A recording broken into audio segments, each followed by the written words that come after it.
ప్రియులారా, బాగున్నారా? దేవుని వాక్యాన్ని క్రమంగా చదువుచున్నారా? ప్రార్థించుచున్నారా? నేటి ధ్యాన వాక్యము 66 యెషయా గ్రంథం 13వ వచనం. ఒకని తల్లి వానిని ఆదరించునట్లు నేను మిమ్మును ఆదరించెదను. దేవుని వాగ్దానములో అతి శ్రేష్టమైన వాగ్దానము ఇది.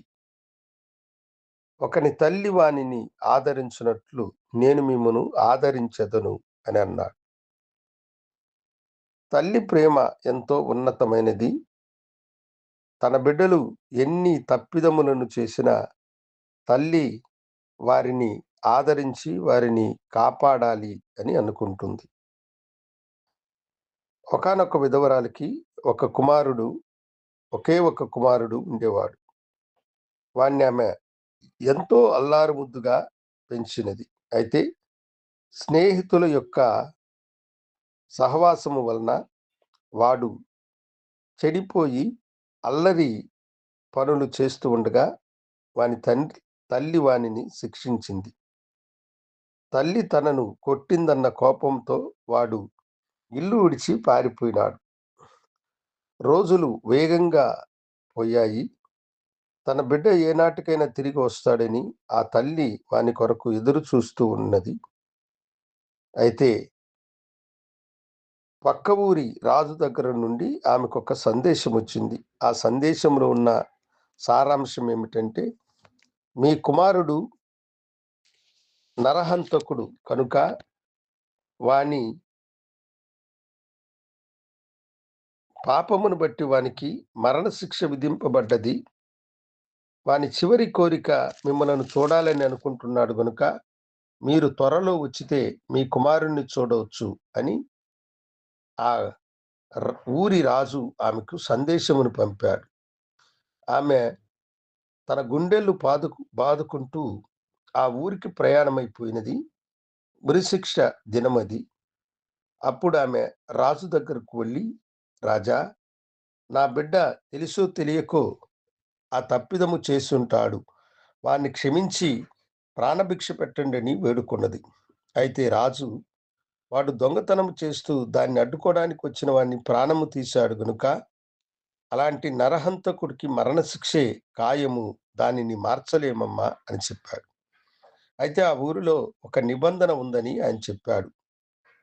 మరణశిక్ష విధించేటువంటి రోజున ఆ శిక్ష వాడికి రద్దు కావాలంటే ఆయన ఒక 5 ఎకరాల పొలము చూపించి ఏపుగా పెరిగినటువంటి ఆ పంటను సూర్య ఉదయము మొదలుకొని సూర్యాస్తమము లోపల ఒకే వ్యక్తి కోస్తే అతనికి మరణశిక్షను రద్దు చేయడము జరుగుతుంది అని అన్నాడు. తన కుమారుని యొక్క ప్రాణం కొరకు ఆ పని తాను చేస్తానని ఆ తల్లి చెప్పి తన నడుమును బిగించుకొని ఆ దినము ఆమె సూర్యోదయం మొదలుకొని సాయంత్రం వరకు ఆ పంటను కోయడము మొదలుపెట్టింది. మధ్యలో దాహమైనది, ఆకలైనది, నీళ్ల కొరకై కొంచెము సేదదీరితే ఆ సమయానికి ఎంతో నష్టము కలుగుతుందని నీరైనా తాగక భోజనము భుజించక సూర్యాస్తమయం లోపల ఆమె పంటంతా కోసి అలాగనే కూలబడ్డది. రాజు ఆశ్చర్యపడ్డాడు. ఆ తల్లి పడ్డ చోటనే తన ప్రాణాన్ని విడిచిపెట్టింది. తన బిడ్డ కొరకై ఆమె ప్రాణం పెట్టింది. అప్పుడు రాజు అతనితో, మరణశిక్షలో నుంచి నిన్ను విడుదల చేయడానికై నీ తల్లి నీ కొరకై ప్రాణం పెట్టి నీకు జీవాన్నిచ్చిందని చెప్పాడు. అవును, ఒకని తల్లి వానిని ఆదరించినట్లుగా ప్రభు మనలను ఆదరించువాడు.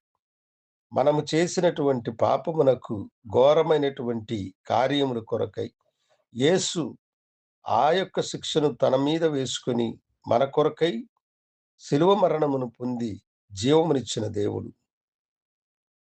తల్లి ఆదరించున్నట్లుగా నిన్ను ఆదరించు. ఆయనకు నీ జీవితాన్ని సమర్పించుకో. దేవుని దీవెనలు మెండుగా నీకు కలుగుతాయి.